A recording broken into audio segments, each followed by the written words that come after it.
నమస్కారం VNR news వార్తలకు స్వాగతం. నా పేరు కృష్ణకుమార్. వార్తల్లో ముందుగా హెడ్లైన్స్.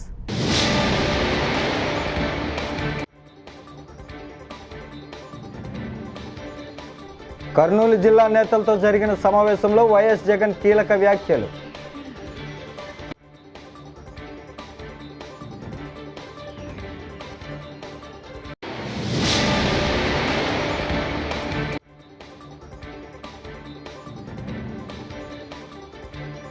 అర్జున్ సనాఫ్ వైజయంతి మనసుల్ని హత్తుకుంటుంది. నందమూరి కళ్యాణ్ రామ్.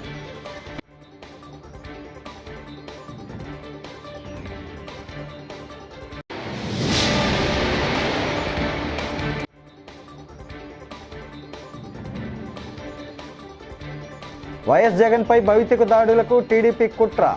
మాజీ ఎంపీ గోరంట్ల మాధవ్.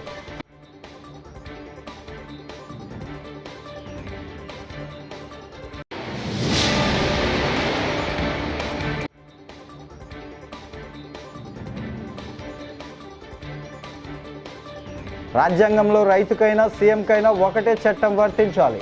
హరీష్ రావు. ఇక డీటెయిల్స్ చూస్తే, కూటమి పాలనలో రాష్ట్రంలో రెడ్ బుక్ రాజ్యాంగంతో దారుణమైన పరిస్థితులు నెలకొన్నాయని, ప్రశ్నించే స్వరం ఉండకూడదనే భయానక వాతావరణాన్ని సృష్టిస్తున్నారని వైఎస్ఆర్సీపీ అధినేత మాజీ సీఎం వైఎస్ జగన్మోహన్ రెడ్డి అన్నారు. అయితే ప్రతి చర్యకు ప్రతిచర్య తప్పక ఉంటుందని హెచ్చరికలు జారీ చేశారు ఆయన. గురువారం ఉమ్మడి కర్నూలు జిల్లా నేతలతో జరిగిన సమావేశంలో వైఎస్ జగన్ కీలక వ్యాఖ్యలు చేశారు. పార్టీకి మొట్టమొదట బీజం ఎక్కడ పడింది అని అంటే కర్నూలు జిల్లా నల్ల కాలువలోనే పడింది.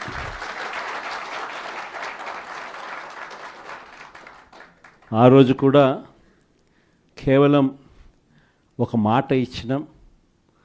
ఆ మాట కోసం ఎందాకైనా కూడా పోయిన పరిస్థితుల మధ్య వైఎస్ఆర్ కాంగ్రెస్ పార్టీ ఆవిర్భవించడం, వైఎస్ఆర్ కాంగ్రెస్ పార్టీ ఈరోజు ఒక బలమైన పార్టీగా ఈరోజు రాష్ట్ర చరిత్రలో ఉండడం, దానికి బీజం కర్నూలు నుంచే పడింది.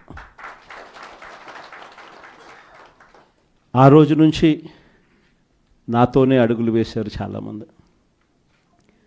ప్రతి అడుగులోనూ కూడా ఆ రోజు పార్టీ పెట్టిన రోజు నుంచి ఈ రోజు వరకు గమనిస్తే కూడా మన పార్టీకి ఎవరైనా కూడా సిద్ధాంతం ఏమిటి అని చెప్పి ఎవరైనా కూడా వైఎస్ఆర్ కాంగ్రెస్ పార్టీ ఐడియాలజీ ఏమిటి, సిద్ధాంతం ఏమిటి అని ఎవరైనా ఒక్కసారి కళ్ళు మూసుకొని ఆలోచన చేస్తే కంటికి కనిపించేది రెండు కనిపిస్తాయి. ఒకటి, విలువలతో కూడిన రాజకీయాలు చేయడం. రెండవది, విశ్వసనీయత అన్న పదానికి అర్థం చెప్పిన పార్టీ ఏదైనా రాష్ట్ర చరిత్రలో ఉంది అంటే అది వైఎస్ఆర్ కాంగ్రెస్ పార్టీ అని చెప్పి కూడా గర్వంగా చెప్తాం. నిజంగా ఈ రెండు పదాలే వైఎస్ఆర్ కాంగ్రెస్ పార్టీ నడిపించి, అదే మాదిరిగా ఒక నాయకుడిగా గట్టిగా ఈ సిద్ధాంతాలను నమ్మి ఒక నాయకుడిగా అడుగులు ముందుకు వేశాను. నాలో ఈ గుణాలను చూసి మీరంతా కూడా నాకు తోడుగా ఇన్ని సంవత్సరాల పాటు అడుగు వేశారు. ఈరోజు నేను పేద రైతులకు ఒక న్యాయం, సీఎం రేవంత్ రెడ్డికి ఒక న్యాయమా అని బీఆర్ఎస్ మాజీ మంత్రి హరీష్ రావు ప్రశ్నించారు. తెలంగాణ భవన్లో నిర్వహించిన మీడియా సమావేశంలో మాట్లాడుతూ, పేద రైతు తన పొలంలో ఒక చెట్టును నరికితే రెవెన్యూ అధికారులు ట్రాక్టర్ సీజ్ చేసి జరిమానా విధిస్తారు. కానీ రేవంత్ రెడ్డి వందల ఎకరాల్లో వేల చెట్లు కొడుతున్న అధికారులు ఏం చేస్తున్నారని మండిపడ్డారు. రాజ్యాంగంలో రైతుకైనా సీఎంకైనా ఒకటే చట్టం వర్తించాలని సూచించారు. రాష్ట్రంలో ఒక పేద రైతు తన పొలంలో ఉన్న చింత చెట్టో యాప చెట్టో కొట్టుకుంటే ఎంఆర్ఓ ఎస్ఐ పోయి ఆ ట్రాక్టర్ను సీజ్ చేస్తారు, పోలీస్ స్టేషన్ తీసుకుపోతారు, ఆ రైతు మీద కేసులు పెడుతుంటారు, లక్షల రూపాయల పెనాల్టీ వేస్తుంటారు.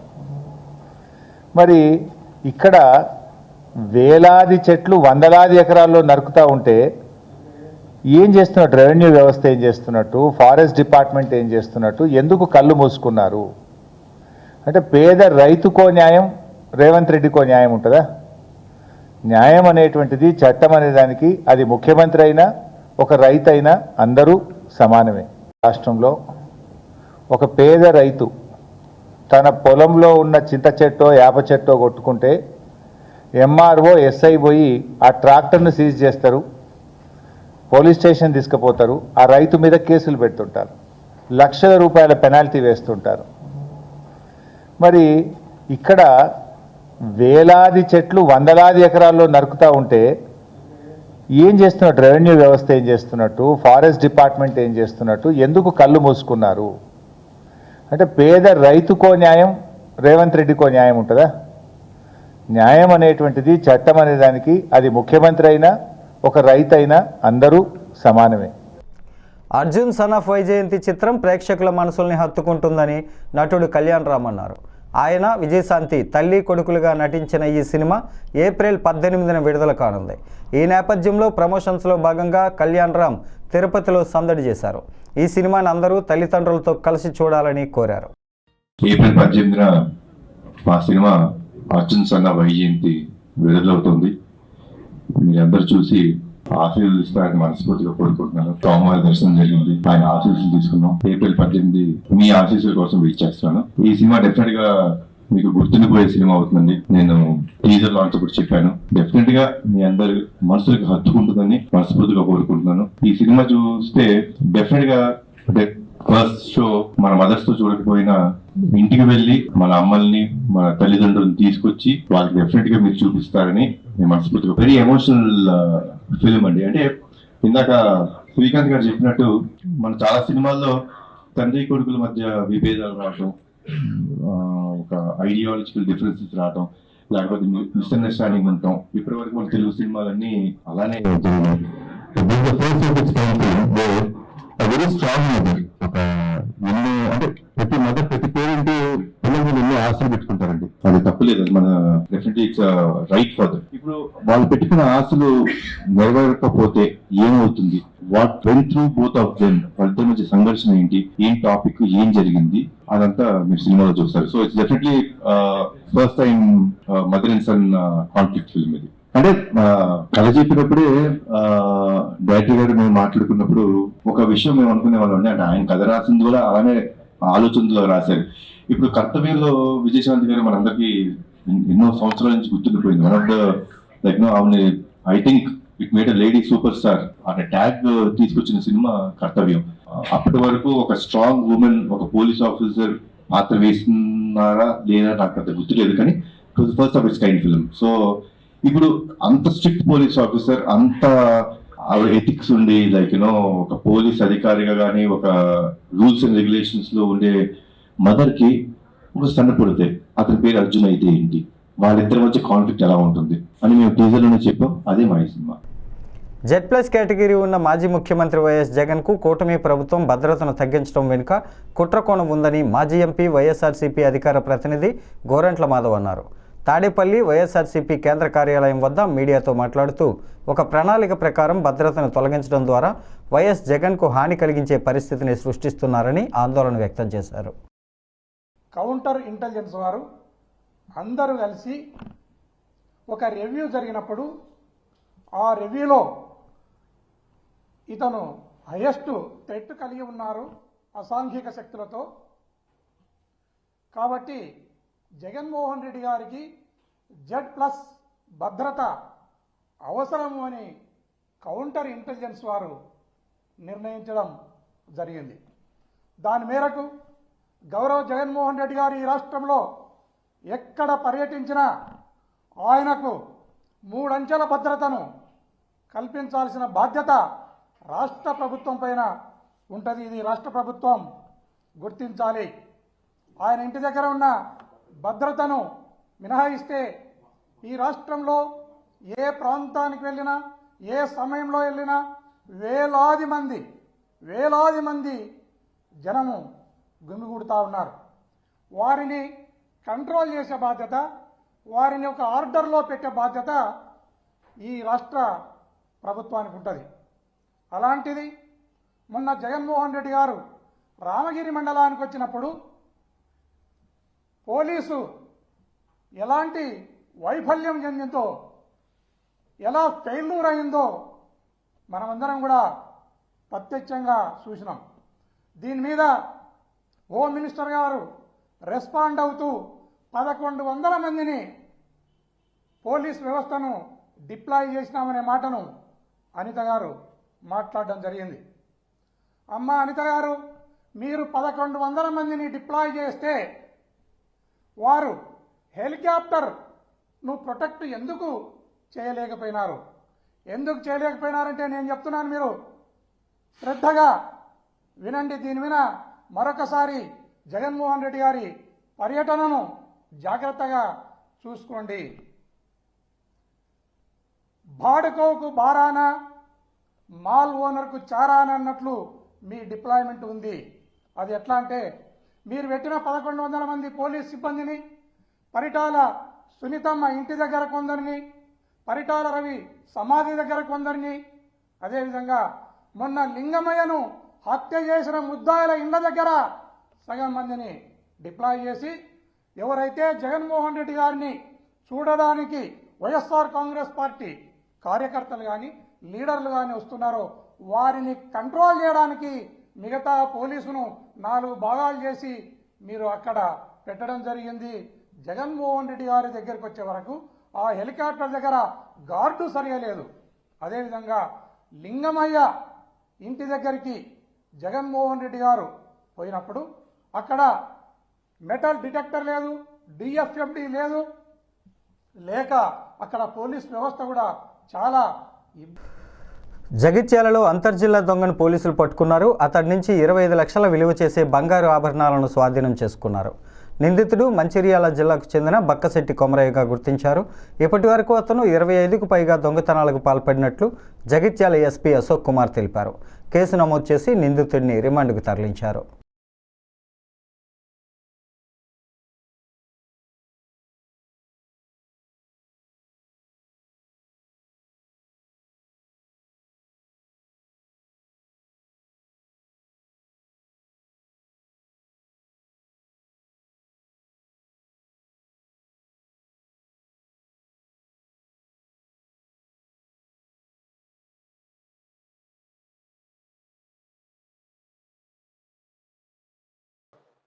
ఎఫర్ట్ వల్ల మనం నిన్న ఒక ఇంటర్ డిస్ట్రిక్ట్ ప్రాపర్టీ అఫెండర్ పట్టుకున్నాం. వాళ్ళ పేరు బక్కశెట్టి కొమరయ్య అలియాస్ రెగ్యులర్ అజయ్ కుమార్. స్థలం Mancherial district and native of Malyal. ఇంతకు ముందు వాళ్ళు 25 ప్రాపర్టీ అఫెండర్లో ఇన్వాల్వ్ ఉన్నారు. ఇంకా వాళ్ళు జైల్లో కూడా ఈ ప్రాపర్టీ అఫెన్స్ లో వెళ్ళారు. మొన్న 15 ఫిబ్రవరి 2025లో కరీంనగర్ జైల్ నుంచి రిలీజ్ అయ్యి ఈ 7 crimes Jagtial town and Kodimial limit లో చేశారు. అయిన తర్వాత మనం ఇన్ఫర్మేషన్ పెట్టాం. ఆ ఇన్ఫర్మేషన్ నిన్న మనకి వచ్చింది. మనం అక్కడ వెహికల్ చెకింగ్ పెట్టి వాళ్ళకి పట్టుకున్నాం. సో వాళ్ళ దగ్గర మనకి 28.6 తులా worth 25 lakh gold ornament recover అయింది. అండ్ వాళ్ళ ఏమో బేసికలీ వాళ్ళు చాలా తాగి వచ్చి అక్కడ ఎక్కడైనా వాళ్ళు ప్లాన్ చేస్తారు. ఇల్లు దగ్గర ఉన్న అవైలబుల్ ఐటమ్తో లాక్ బ్రేక్ చేసి దొంగతనం చేస్తారు. సో ఇప్పుడు ఈ సమ్మర్ వెకేషన్ వస్తున్నాయి. సో చాలా మంది వాళ్ళు హాలిడేస్కి వెళ్తారు, వాళ్ళ ఫ్యామిలీ దగ్గర వెళ్తారు, వాళ్ళ కుటుంబం వేరే ప్లేస్ ఉన్న వాళ్ళకి వెళ్తారు. సో వాళ్ళు ఎప్పుడైనా ఈ ఇల్లు వదిలేసి పోతే వాళ్ళ ఆర్నమెంట్స్, వాళ్ళ వాల్యుయబుల్స్ సెక్యూర్ ప్లేస్లో పెట్టి వెళ్ళాలి.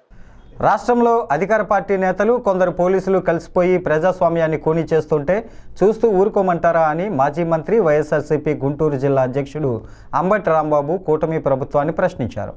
తాడేపల్లి వైఎస్ఆర్సీపీ కేంద్ర కార్యాలయంలో మీడియాతో మాట్లాడుతూ కాపాడాల్సిన వారే ఆ చట్టాన్ని ఉల్లంఘిస్తుంటే మౌనంగా ఉండమంటారా? వ్యవస్థల వైఫల్యం కళ్ళ ముందే కనిపిస్తుంటే ప్రజాస్వామ్య మనుగడనే ప్రశ్నిస్తుంటే ఒక ప్రజానాయకుడిగా జగన్ తలదించుకొని వెళ్ళిపోవాలని అంటారా అని కూటమి సర్కార్ను నిలదీశారు. పోస్టింగ్ పెట్టాడని ఎక్స్ట్రాక్షన్ కేసు పెట్టారు. ఎక్స్ట్రాక్షన్, దోపిడీ చివాట్లు పెట్టింది హైకోర్టు. సినిమాల్లో కూడా దోపిడీలు జరిగితే వాళ్ళ మీద కేసులు పెట్టేస్తారా? ఒక పోస్టింగో లేకపోతే ఒక ఎపిసోడ్ చేసి దాన్ని పోస్ట్ చేస్తే వ్యంగ్యంగా దాని మీద మీరు పెడతారా అని అడిగారు. ఇలా పోలీసులు మీ చెప్పు చేతల్లో ఉండి వైఎస్ఆర్ కాంగ్రెస్ పార్టీ కార్యకర్తల మీద సోషల్ మీడియా మీద కేసులు పెట్టి వెంటబడతా ఉన్నప్పుడు ఆ మాత్రం వ్యాఖ్యలు చేయకూడదా? ప్రజాస్వామ్యంలో అడుగుతా ఉన్నా.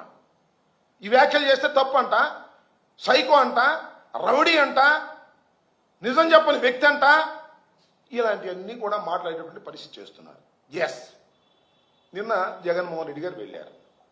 ఏం జరిగిందండి? మీరు ఒక చోట మేము అడిగాం, అది 9 కిలోమీటర్ల దూరం, అక్కడ మేము పర్మిషన్ ఇవ్వం, దగ్గరలో ఇస్తాం అన్నారు. ఓకే, దగ్గరలో ఇచ్చారు. హెలికాప్టర్ ల్యాండ్ అయింది. ల్యాండ్ అయిన తర్వాత ఏమైందండి? ల్యాండ్ అయిన తర్వాత జనం ఎగబడ్డారు. సహజం. చంద్రబాబు నాయుడు గారికి జనం ఎగబడరు కానీ, లోకేష్ గారికి జనం ఎగబడరు కానీ, జగన్మోహన్ రెడ్డి గారు వెళితే మరి ఓట్లు ఎందుకు రాలేదో మాకు అర్థం కాలేదు కానీ, వెళితే వేలాది మంది జగన్మోహన్ రెడ్డి గారి దగ్గరికి పరిగెత్తుకుంటూ వస్తారు ఎమోషన్గా. ఇది వాస్తవం. నేను కూడా ఆయనతో చాలా సందర్భాలు చూశా. అందరికీ తెలిసినటువంటి సత్యం.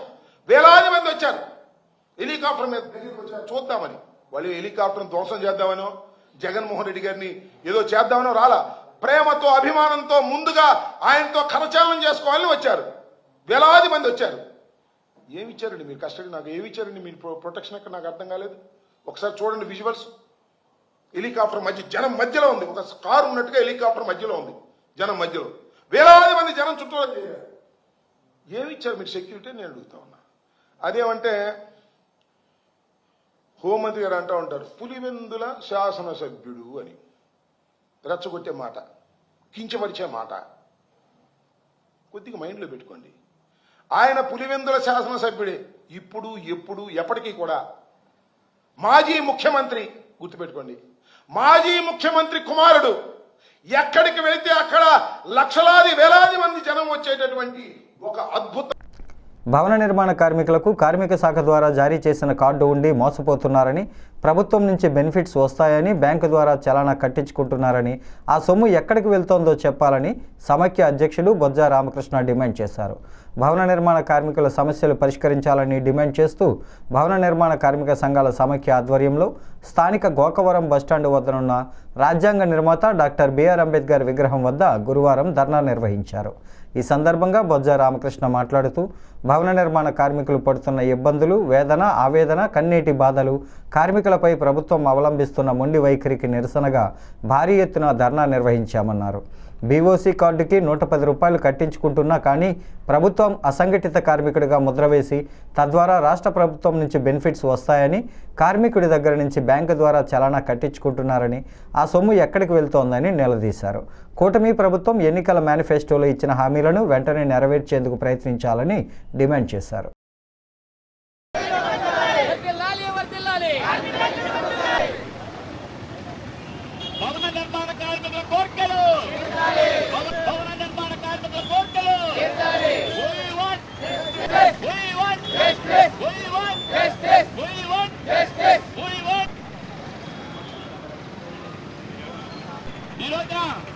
లేని ఏడల కూడా రోడ్లపైకి రాబోతున్నదని సందర్భంగా మనం చేస్తున్నాం. అలాగే కార్డు ఇచ్చారు. ఇది ఎందుకు ఇచ్చారని కార్డు? ఇది మూట కట్టించుకుంటున్నారు మీరు. ప్రతి కార్మికుడి దగ్గర కొన్ని వేల రూపాయలు, కోట్ల రూపాయలు వెళ్తూనే మనస్ఫూర్తిగా తెలియజేసుకుంటూ సెలవు తీసుకున్నాం. భవన నిర్మాణ కార్మికుల ఐక్యత, భవన నిర్మాణ కార్మికుల ఐక్యత. సంక్షేమ బోర్డుని పునరుద్ధరించాలి. అలాగే కార్మికులకు సహజ మరణం అయినచో మరి పరిహారం వర్తింపజేయాలి. కార్మికులు యాక్సిడెంట్ అయినచో 2 లక్షల రూపాయలు పరిహారం అందజేయాలి. అలాగే కార్మికులు యాక్సిడెంట్ లో చనిపోయిన ఎడల 5 లక్షల రూపాయలు పరిహారం అందించాలి. అలాగే బిల్డింగ్ చెస్ విధానాన్ని కోట్లాది రూపాయలు మీరు ప్రభుత్వాలు డైవర్ట్ చేసే పరిస్థితి, దౌర్భాగ్య పరిస్థితి తయారైంది.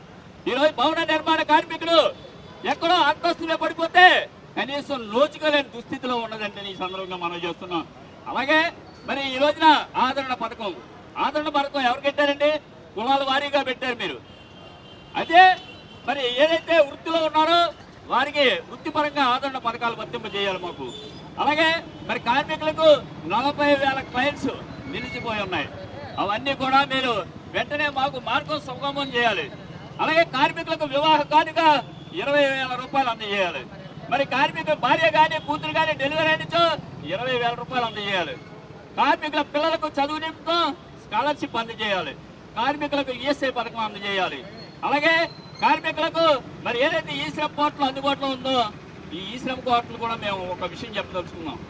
ఈ రోజున ఈ మధ్యకాలంలో మరి ఎంతో మంది కార్మికులు ఒక పెయింటర్ బిల్డింగ్ పైనుంచి తాడు తెగి పడిపోతే దిక్కు తోచలేని పరిస్థితిలో ఈ శ్రమ్ కార్డు నుండి ఎందుకు ఉపయోగం లేని పరిస్థితిలో తయారైంది మా దుస్థితి. రానున్న పుష్కరాల నాటికి నగరంలో కాంగ్రెస్ పార్టీని మరింత బలోపేతం చేసేందుకు ఇప్పటి నుంచే కార్యాచరణ చేపడుతున్నామని రాష్ట్ర ఉపాధ్యక్షుడు మార్టిన్ లూథర్, జిల్లా కాంగ్రెస్ ప్రచార కమిటీ చైర్మన్, జిల్లా కాంగ్రెస్ తాత్కాలిక ఇన్ఛార్జ్ డాక్టర్ వడయార్ చెప్పారు. మున్సిపల్ కాలనీలోని జిల్లా కాంగ్రెస్ కార్యాలయంలో గురువారం మీడియాతో మాట్లాడుతూ నగరంలోని 50 వార్డుల్లో పాదయాత్ర చేసి కాంగ్రెస్ శ్రేణుల్లో ఉత్సాహం నింపుతామని, వార్డు కమిటీలు వేస్తామని చెప్పారు. ఆ తర్వాత నగర కమిటీ పూర్తి స్థాయిలో వేస్తామని మార్టిన్ లూథర్ అన్నారు. కార్పొరేషన్ ఎన్నికల్లో కాంగ్రెస్ సత్తా చూపిస్తామన్నారు. కూటమి ప్రభుత్వం అధికారంలోకి వచ్చి 10 నెలలు గడిచినా సూపర్ 6 పథకాలు పూర్తిగా అమలు చేయటం లేదని విమర్శించారు.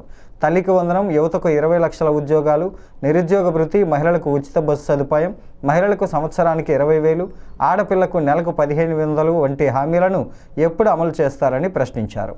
వడయార్ మాట్లాడుతూ జిల్లాలో కాంగ్రెస్ బలోపేతానికి సాయశక్తులా కృషి చేస్తామని, కార్యకర్తలు, నాయకులు, సైనికుల్లా పనిచేసి కాంగ్రెస్ కార్పొరేటర్లను గెలిపించుకుంటామని చెప్పారు. మరి నేటి వరకు కూడా ఒక జిల్లా కాంగ్రెస్ కార్యవర్గాన్ని ఏర్పాటు చేశారని అధ్యక్షుడిగా, అదేవిధంగా మరి మీ అందరి మీద కూడా గురుతర బాధ్యత మరి రాజమండ్రి మున్సిపల్, ముఖ్యంగా జిల్లా ఎస్సీ విభాగం అధ్యక్షుడు శాఖ పుల్లారావు, మహిళా కాంగ్రెస్ త్వరలోనే రాజమండ్రి కార్పొరేషన్ ఎన్నికలు జరపాలని, పుష్కరాలను దృష్టిలో ఉంచుకుని కాంగ్రెస్ పార్టీ కూడా కీలకమైన బాధ్యత నిర్వహించాలని, ఈ లోపుగా కాంగ్రెస్ పార్టీని రాజమండ్రిలో ఉండేటువంటి 52 వార్డుల్లో కూడా వార్డు కమిటీలు వేయాలి, నగర కమిటీని ఏర్పాటు చేయాలి, పార్టీని బలోపేతం చేయడానికి ఏ రకంగా ప్రణాళిక సిద్ధం చేయాలనే దాని మీద ఈరోజు చర్చించడం కోసం ఈ సమావేశం పెట్టడం జరిగింది. ప్రధానంగా చూసుకున్నట్లయితే గత ఏదైతే కూటమి ప్రభుత్వం అధికారంలోకి వచ్చి 10 నెలల కాలం కంప్లీట్ అవుతుంది, ఏదైతే ఎన్నికల ముందు మేము అధికారంలోకి వస్తే సూపర్ 6 పథకాలు అమలు చేసి తీరుతామని చెప్పారు. ప్రధానంగా మరి ఏదైతే సూపర్ 6లు ఇంతవరకు కూడా ఒక హామీ కూడా నెరవేర్చలేదు. ప్రధానంగా చూసినట్లయితే యువతకి 20 లక్షల ఉద్యోగాలు, ఉపాధి కల్పిస్తామని చెప్పారు. ఒకవేళ అలా కల్పించిన పక్షంలో నెలకు 3,000 రూపాయలు నిరుద్యోగ భృతి ఇస్తామని చెప్పారు. రెడ్డి గారు మీరు చెయ్యాలి, ఒక యాక్టర్గా ఒక డాక్టర్గా ఉన్నారని చెప్పేసి ఆవిడ ఆదేశాలు ఇవ్వడంతో కొన్ని యాక్టర్కి సంబంధించిన పోర్షన్ ఇప్పుడు మన వాళ్ళకి చెప్పాను నేను లోపల, అది యాక్ట్ చేశాను. అలాగే ప్రతి జిల్లాలోనూ ప్రతి గ్రామంలోనూ కూడా తీసుకెళ్ళి యాక్ట్ చేసి పార్టీని బలోపేతం చేయడానికి సాయశక్తిలో కృషి చేస్తాం. ఇవాళ ఎమ్మెల్యే టికెట్ ఇస్తేనే నేను పనిచేస్తాను కోఆర్డినేటర్ కింద అనేటువంటి భావన పెట్టుకోవద్దు ఎవరును. ఆ సమయానికి అనుకూలం బట్టి వ్యక్తిని బట్టి ఇవ్వడం జరుగుతుంది రేపు పొద్దుట పార్టీలోను. ఇవాళ రోజున ఇక్కడ టీకే విశ్వేశ్వరరెడ్డి జిల్లా అధ్యక్షుడిగా ఉండి మరి ప్రతిరోజు నిత్యం పోరాడుతున్నాడు. పార్టీ జాతీయ ఉద్యమంలో పాల్గొని ఎంతోమంది నాయకులు రాజమండ్రి గౌరవాన్ని కాపాడారు. అదే స్థానంలో ఇప్పుడు టీకే విశ్వేశ్వరరెడ్డి గారు, మార్టిన్ లూథర్ గారు, అబ్దుల్లా షరీఫ్ గారు, దాత గారు అందరూ కూడా చేస్తున్నారు. కాంగ్రెస్ పార్టీ అంటే నవ్వులు వేట కింద కాకుండా ఈ దేశానికి మాట్లాడే హక్కు కల్పించిన పార్టీ భారతదేశంలో కాంగ్రెస్ పార్టీ. కాంగ్రెస్ పార్టీ స్వతంత్రం రాకముందు 30 కోట్ల మంది జనాభా ఉండేవారు, ఆకలి సావులు ఉండేవండి. ఇలా 140 కోట్ల జనాభా ఉండి మన ఫుడ్ ఐటమ్స్ ఇతర కంట్రీలకు పంపించే కెపాసిటీలోకి కాంగ్రెస్ పార్టీ తీసుకొచ్చింది. తాళాలు వేసి ఉన్న ఇళ్లను రెక్కి నిర్వహించి రాత్రి పగటి సమయాల్లో అతి చాకచక్యంగా తాళాలు పగలగొట్టి ఇంట్లోకి ప్రవేశించి బంగారం, వెండి ఆభరణాలు, డబ్బు చోరీ చేస్తున్న పందిరి వెంకటనారాయణ అనే దొంగను తూర్పుగోదావరి జిల్లా పోలీసులు అరెస్టు చేశారు. ఆలమూరులో అరెస్ట్ అయి జైలుకు వెళ్లి వచ్చిన తర్వాత అదే చోర వృత్తిని కొనసాగిస్తున్నట్టు జిల్లా ఎస్పీ కార్యాలయంలో జరిగిన మీడియా సమావేశంలో ఎస్పీ డి నరసింహకిషోర్ వెల్లడించారు. భీమవరం 1 టౌన్ పరిధికి చెందిన నారాయణ ప్రస్తుతం ఏలేశ్వరంలో నివాసం ఉంటున్నాడని తెలిపారు. కొవ్వూరు సబ్ డివిజన్ పరిధిలోని ఉండ్రాజవరంలో జరిగిన చోరీ కేసులో అతడిని నిడదవోలు అరెస్టు చేసినట్టు వివరించారు. మొత్తం 12 కేసుల్లో అతడు చోరీ చేసిన 50 లక్షల విలువైన 630 గ్రాముల బంగారం, 3,60,000 విలువైన 4 కేజీల వెండి, ₹1,00,000 నగదు, ఒక టీవీ, మోటార్ సైకిల్ స్వాధీనం చేసుకున్నట్లు తెలిపారు. ఒక్కడే తిరుగుతుంటే ఈయన మీద 57 కేసులు ఉన్నాయి. ఇంతకుముందు 57 కేసుల్లో కూడా ఏలూరు, భీమవరం 50 ఇదే ఏరియా ఏరియా ఆపరేషన్. సో చేశాడు కాబట్టి will take action against this film. ఇది వీళ్ళకి రివార్డ్ ఏం పెట్టున్నారు బాబు ఉన్నాడు. ఇతను సుమారు ఒక 12 కేసులు చేశాడు. పేరు పందిరి వెంకటనారాయణ. ఈయనకి షీట్కి ఉంది. సో మొత్తం ఈయన దొంగతనం చేసింది 630 గ్రాములు సుమారు. మన దగ్గర ఒక 2 గ్రేవ్స్ చేశాడు. నిడదవోలు సర్కిల్లో ఒక 2 గ్రేవ్స్ చేశాడు, గ్రేవ్ క్రైమ్. ఆ 2 గ్రేవ్ డిటెక్ట్ అయ్యాయి. అలాగే దీంతోపాటు పెనుమండ్ర, నెక్స్ట్ ఈ మన రావులపాలెం, ఈ కేసుల్లో కూడా ఇతను ఇన్వాల్వ్ అయ్యాడు. Notorious fellow. సో ఈయన దగ్గర నుంచి మనము ఈ గోల్డ్ ఏదైతే ఉందో 630 గ్రామ్స్ గోల్డ్ తీసుకున్నాం. అలాగే వెండి, ఒక బైక్, ఒక టీవీ ప్లస్ 1 lakh క్యాష్, ఇవన్నీ కూడా రికవర్ చేసాం. ఏ జిల్లాల్లో అయితే ఈయన అఫెన్సులు చేశాడో వారందరికి కూడా ఈ హ్యాండ్ ఓవర్ చేస్తాము. చేసి ఇతన్ని మనము రిమాండ్ చేస్తాం. ఇతని మీద మేబీ పీడీ యాక్ట్ కూడా పెట్టగలిగితే పెట్టించేస్తాం ఇతని మీద. సో పెట్టి ఈయన మీద యాక్షన్ తీసుకుంటాం సీరియస్గా. So this is what the important case. వీళ్ళంతా కూడా గుడ్ వర్క్ చేశారు. ఏమండి, ఈయన భీమవరం అండి, భీమవరం ఈయన. కానీ ఈయన బ్యాగ్ బాండ్ లాగా తిరుగుతుంటాడు. ఈ వార్తలు ఇంతటితో సమాప్తం. నమస్కారం.